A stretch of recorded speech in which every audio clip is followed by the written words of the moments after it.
Russia முன்னாள் அதிபர் Joseph Stalin, அவர் பெயர் தான் கலைஞர் அவர்கள் அவருடைய மகனுக்கு இப்பொழுது மு.க. ஸ்டாலின் முதலமைச்சர் அவர்கள் வச்சார்.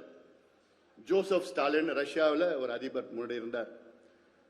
அவர் ஒரு நாள் அவர் ரஷ்யா நாடாளுமன்றத்துக்கு வரப்போ ஒரு கோழியை கையில பிடிச்சிட்டு வந்தார்.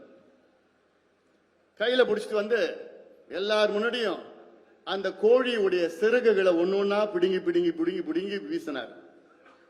கடைசியில அந்த கோழி சிறகு இல்லாம அந்த கோழி உயிரோட அப்படியே உயிருக்கு ஊசல் ஆடிட்டு இருந்து அந்த கோழிய முன்னாடி தூக்கி போட்டார். தூக்கி போட்டுட்டு அப்படியே எல்லாம் ஆச்சரியமா பார்த்தாங்க நாடாளுமன்றத்தில். என்னடா அது கோழி இவர் எடுத்து வந்து சிறகெல்லாம் பிடுங்கிட்டு அது கோழி பாவமான நிலையில உயிருக்கு ஊசலாடி நிலையில கீழே போட்டார். அதன் பிறகு என்ன பண்ணார், அவர் பாக்கெட்ல இருந்து தானியத்தை எடுத்தார். அதை கோழியை சுத்தி போட்டார். அந்த கோழி அந்த நேரத்திலையும் அந்த தானியத்தை போய் சாப்பிடுது. அதன் பிறகு என்ன பண்ணார், அந்த தானியத்தை அவரை நோக்கி போட்டார். அந்த கோழி என்ன பண்ணிச்சு, துள்ளி குதிச்சு குதிச்சு அந்த தானியத்தை சாப்பிட்டு இவரை நோக்கி வருது.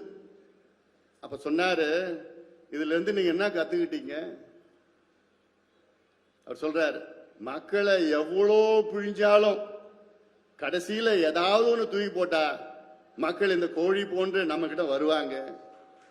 இதுதான் தமிழ்நாடு மக்களுடைய கதை. அதுலயும் குறிப்பாக பெண்கள், தமிழ்நாட்டு பெண்கள் இவங்க கொடுக்கிற 1000 ரூபாய் நிதி உதவி கொடுக்கறாங்க. ஊக்கத்தொகைன்னு 1000 ரூபாய் கொடுக்கறாங்க. அந்த 1000 ரூபாய்க்காக தயவு செய்து யாருமே இவங்களுக்கு ஓட்டு போடாதீங்க. ஏன்னா முதலமைச்சர் அவர்கள் உங்களை பற்றி, பெண்களை பற்றி எந்த கவலையோ எந்த அக்கறையும் இல்லை அவருக்கு. காரணம் அவருக்கு எதுவும் தெரியல, என்ன நடக்குதுன்னே தெரியல, நடக்குதுன்னே தெரியல அவருக்கு. 1000 ரூபாய் இந்த கையில கொடுத்து இந்த கையில கொள்ள அடிச்சுட்டு போயிட்டு இருக்காங்க. எங்க போகுது 1000 ரூபாய்? டாஸ்மார்க் கடைக்கு போகுது. தெருவா டாஸ்மார்க் கடைக்கு போகுது. தெருவா போயிட்டு வித்துட்டு இருக்கிற சந்து கடை, டாஸ்மாக் கடையில சந்து கடை வேற. அதுல கொள்ளையோ கொள்ளை அடிச்சுட்டு இருக்கிறாங்க திமுக.